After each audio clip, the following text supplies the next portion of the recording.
Okay, so I just got back from a 6-hour road trip to get a drive shaft because I have mental problems. So here's the drive shaft that I got. Has a great, let me actually show you. Has a great bearing on that side. Comes with the sprocket, so that's one less thing to do.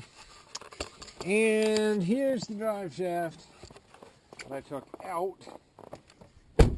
As you can see, it's all mangled. I don't know if you can see these splines or not, but splines are all twisted and it's just a mess. But anyway, I couldn't find them on eBay. Well, that's not true. I found one on eBay. It was going to take too long to get here. And I'm impatient. So I drove to get it. It's the day after Christmas. I was just like, I do not want to go back to work. So I took off at 6 o'clock in the morning. Drove out to get it to Ossipee, New Hampshire. Which is, interesting fact, home of the first snowmobile. Thought that was pretty cool. Alright, so I'm going to put this thing in. I may just use this bearing that's on here. It looks really good. But I'll take a look at it and let you know.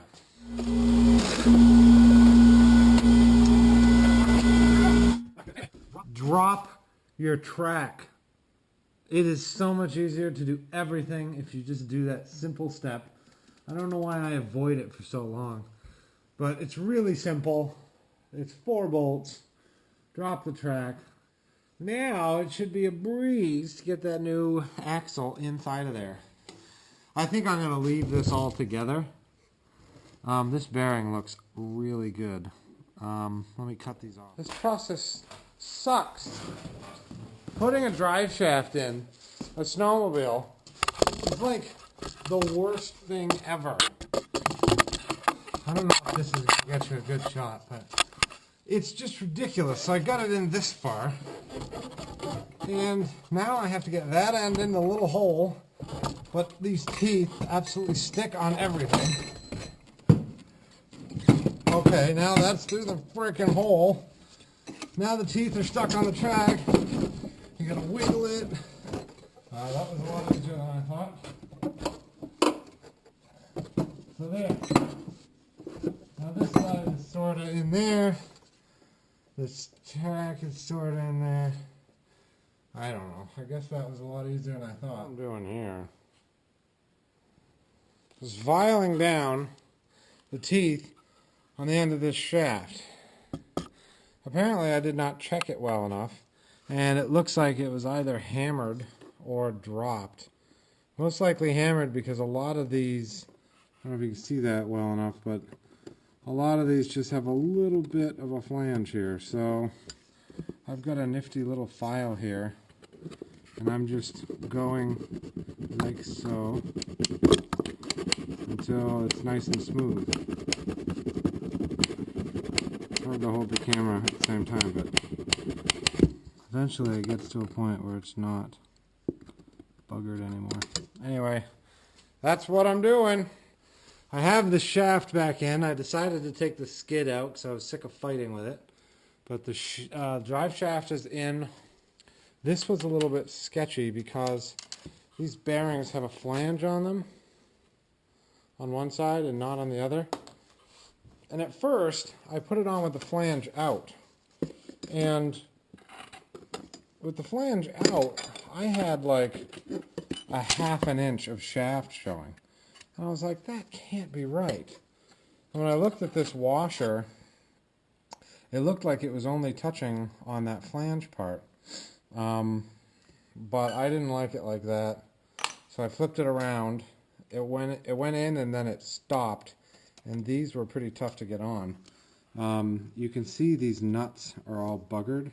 And these studs were actually worn down flush with the nuts. What had happened was when the bearing went bad on the other side, this gear was able to wobble, and there was a point, maybe it was on the cover, where yeah, right there, where the gear had wobbled and hit the cover, and it also cleaned these bolts off for me. So anyway, the other thing I noticed was that my old shaft is twisted. And I'm wondering if that's because the guy had the bearing on backwards. Anyway, this is what I'm doing. And, yeah. Well, there it is. The piece fits on there. So, yeah. Now I gotta reassemble the rest of this. Okay, so that didn't work. I had to switch the bearing back the way it was. The flange is out.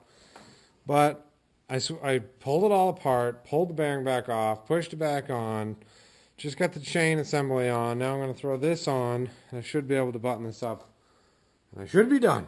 So now I'm just going to put that thing on. Let me see. All right, so this thing has these little buttons here, which clip these buttons here. Yeah, you know what I'm saying. Thing is, how does that... Oh, I see. So this can slide in and out. So that's the reverse gear there. Okay. Now, there's this spring thing. Goes in there. And there's this thing. And there's this thing.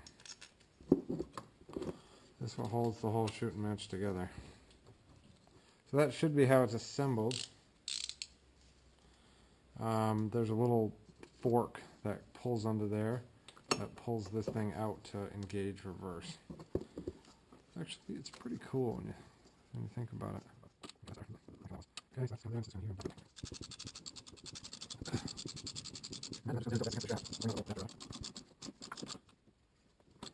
I could probably use some Loctite, just so you know.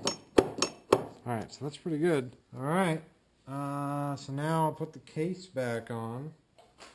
So this thing here is the reverse. Basically pulls against that plate. You can see the scraping here and here. See?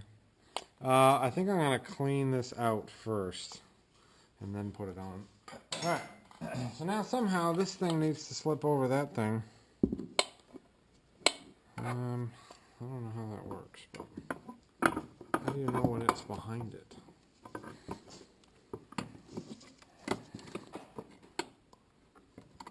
If I can I go over it? Hopefully I have some light in there.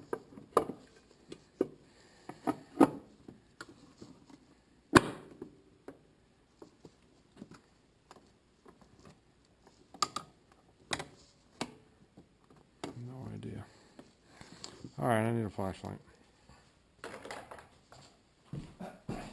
Let's see if I can see what's going on down there.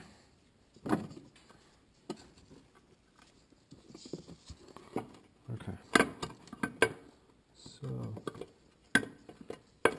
what is going on down there? Oh, it looks like it is in the right spot. Sort of. Yeah, I've got it behind those things.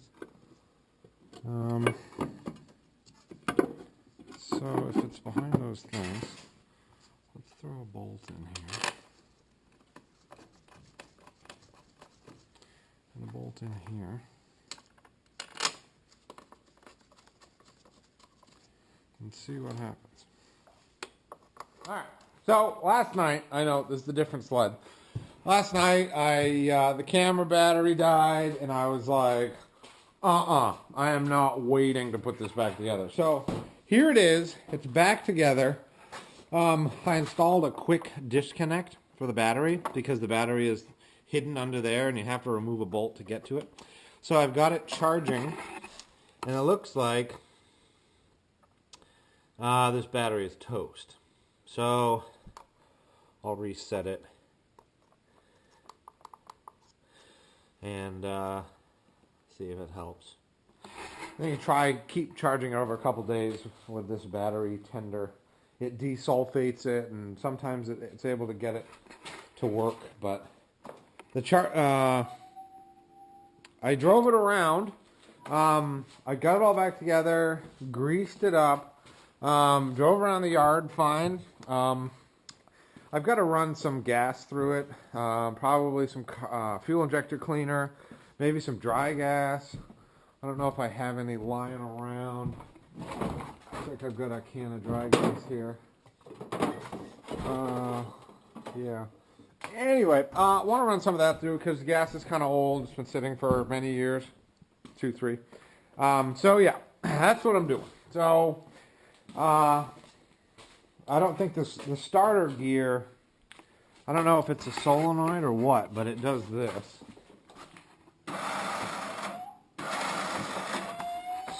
So that's not cool. So that's probably next on the list to fix. But anyway, there it is. Pantera, 1994, 500, although the engine says 550 on it.